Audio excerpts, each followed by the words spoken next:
Hello, everybody, and welcome to the Liberty Report. With me today is Daniel McAdams. Daniel, good to see you today. Good morning, sir. Good. One of the big items in the news right now, of course, continues to be, and that is the effort to have better relationships with Iran. It turns out that the people who despise the notion that we should even talk to the Iranians are willing to spend $100 million.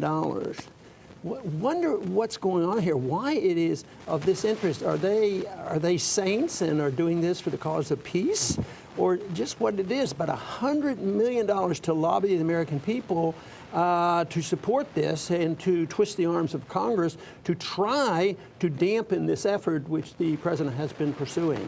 Yeah, you know, when Congress gets back in September, they're expected to vote on the deal, the Vienna deal. And this money is being spent to influence Congress. It's also, as you point out, being spent to propagandize Americans against it, because the big problem that the deep pockets have on this is that the majority of Americans are in favor of this deal. And as we discussed before the show, there was a recent survey that showed the majority of American Jews are in favor of this deal. So they've got a task ahead of them, but they've got a lot of money. That's right, and they're pretty good at it. You know, most of the time the American people, when they're polled about starting a new war, they're all against it. But then after the war propagandists get out, they change their mind. So the cards are stacked in the wrong direction because there's a lot of money and they'll have some time here. They'll be under the gun. But this Los Angeles Jewish Journal did a national poll. Yeah. And I was really surprised with it, and I think a lot of other people would be, because the assumptions are made that AIPAC speaks for the Jewish people. But it turns out that 49% support the effort, and 31% are opposed to it. So it's a pretty good majority of people who are in support of this effort in the Jewish community, and that is also true of all Americans. They would like to see this effort made. So it remains to be seen whether the lobbyists are going to win out on this. It's interesting, as you say, AIPAC purports to speak for these people, but it's not the case. You were saying before the show about you had another, in your profession, another situation. Yeah, you know, I think this is not unusual. At certain professional organizations, they get co-opted by certain groups. Then all of a sudden, they speak for the group. But, you know, a very small percentage of doctors belong to the AMA. I bet it's less than 20%. It's probably 15%. And yet the AMA is always speaking for the doctors, but they speak for organized medicine and for the insurance companies and this sort of thing. And this has happened in some gun groups the same way. They get the organizers to speak for it. So the big question is, does AIPAC really speak for the Jewish people in this country? Do they speak for the people in Israel? But, you know, this same survey said that there's a discrepancy between what is perceived that the Jews in Israel, there's a larger number that want to support this effort than they want to deny it, but we don't hear anything about that. Yeah, and, well, you know, the people that support the deal say that it will ensure that Israel is the only country in the region that has a bomb, so you could actually be a hawk and say this is a good deal. Well, you should, but that's the way it's existed. They should be satisfied with their strength, but they're always worrying about a bomb that doesn't exist. And how many times were we warned 15, 20 years ago that they've been always warning they're on the verge of this, even though our security agencies have never, you know, said that. Others have just tried to provoke things that way. But there were also some former U.S. diplomats, significant diplomats that have been around for a while. They came out and wrote a letter to support this effort. And these are individuals who worked in the regions, have been ambassadors over there, and they think it's worthwhile. Someone like Thomas Pickering, who signed it, he's been an ambassador over numerous presidencies, a very long, distinguished diplomatic career. So I think you're seeing a dividing line between people who do diplomacy for a living or did it, and they understand how these things work, and the people who are just trying to light fires and destroy the... You know, the saying is follow the money. Where's the money coming from and where's it going? So there's money involved. So is it just this issue of those bad Iranians maybe getting a nuclear weapon someday, or could there be some finances involved? I happen to think there's always finances involved and always economics, just as the anti-war people, many, when we were getting ready to go into Iraq. It's all about oil, all about oil. It wasn't all about oil, but oil was significant. Right now, there's reasons. Some people have postulated that the Iranians are, on the verge of some big explosion if they get a little bit of a settlement here, because they're a very wealthy country. They have a lot of oil and they have natural resources, and the geography is good. It's not like Afghanistan or some of these other places, and so they're spending a lot of money. But the other thing that people should think about is, let's say the neocons are successful and they stop this.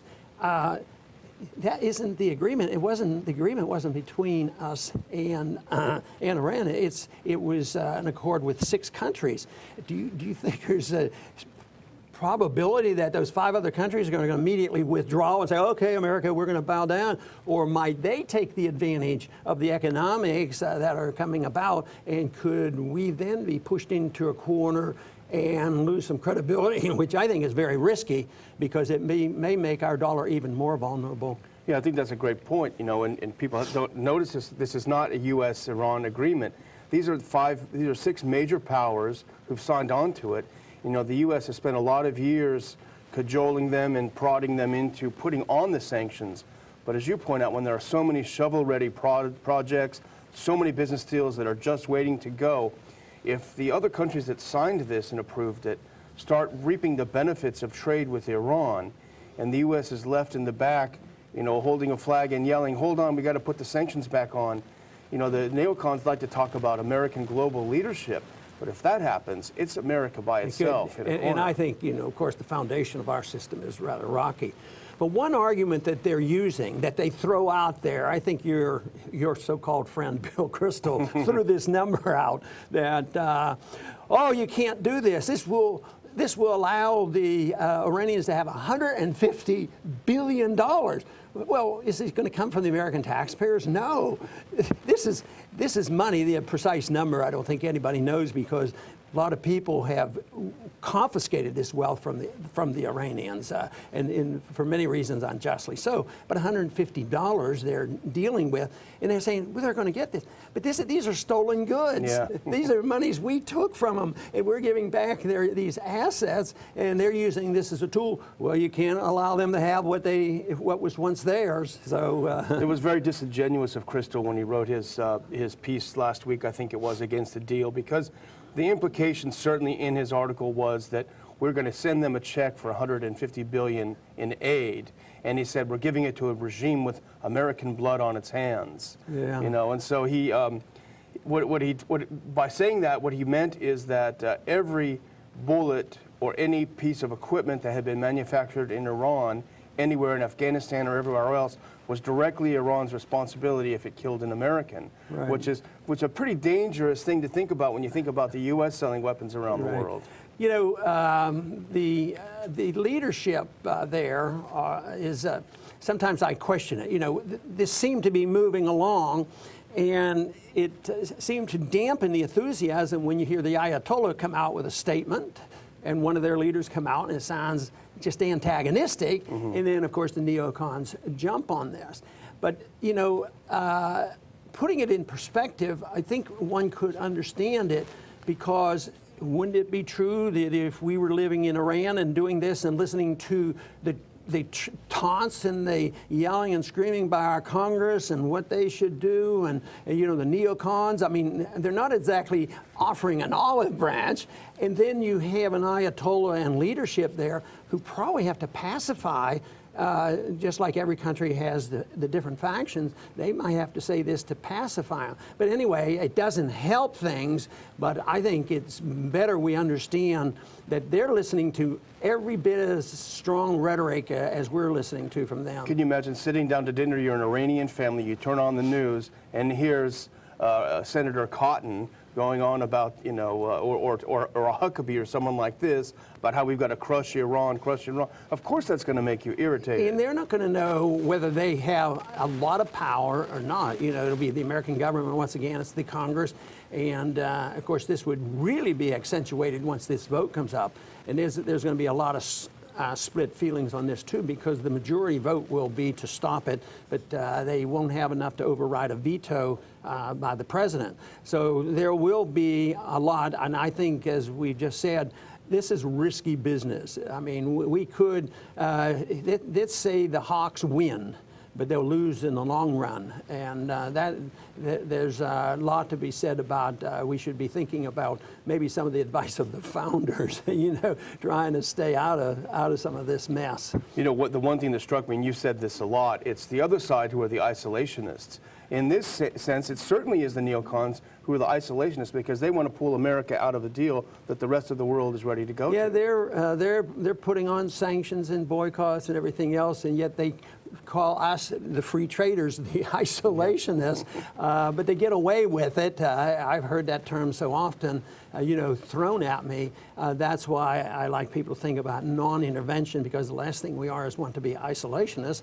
We're supposed to be talking to people, and that's, of course, the reason that we've talked favorably about the excitement going on with Cuba. Mm-hmm. And now that we hear good reports, this looks good. One thing that I saw in this process, which isn't shown very often, it was the young Iranians, and they weren't in religious garb or anything. They looked like American college kids. Yeah. I didn't know they were like, they had Western clothes on and everything else, and they were excited about this. Of course, the neocons turn this and say, "Oh yeah, they're going to get $150 billion back, and they're going to get a bomb." These kids don't even think about it. They're just thinking about freedom. They have internet access. They know what's going on, and they want a better life. And there were a few pictures of that I thought were fantastic. Yeah, I saw them as well. So. Anyway, I want to thank everybody for tuning in today to the Liberty Report, and I'm sure this subject about the Iranian peace effort is going to be around for a while, although there will be a vote in Congress soon. It looks like right now the majority will oppose these negotiations, but the president will be able to veto this. But once again, I argue for the side that we at least ought to talk to people. If we talk to the Soviets when they had 30,000 of these, both Reagan talked to the Soviets as well as Kennedy did, and it all was for good. But now we're talking about a country that is not on the verge of invading another country, nor do they have the facilities to do it. And I really believe that high on their agenda is not building a nuclear bomb. And they also do not practice suicide. And this would be suicidal for them. If they tried anything like that, all of the country of Iran would be wiped off the map if they did it, and they know that. And I think most of these neocon warmongers know that too, and they have other things in mind. But right now, we ought to just slow down, and when there's an opportunity to talk and maybe move toward more peaceful relationships and trade relationships, that's what we ought to do. Nixon did it with China, and he had to do it in secret because he knew that the demagogues would demagogue that and say it was terrible. Yet, in spite of the continued shortcomings on our side and their side, we're doing much better. At least we're not shooting and killing each other. So I'm always going to vote for the trade and the relationships, friendly relationships with any country that's willing to participate. This will be around. Stay tuned. Come back to the Liberty Report soon. Thanks for tuning in today.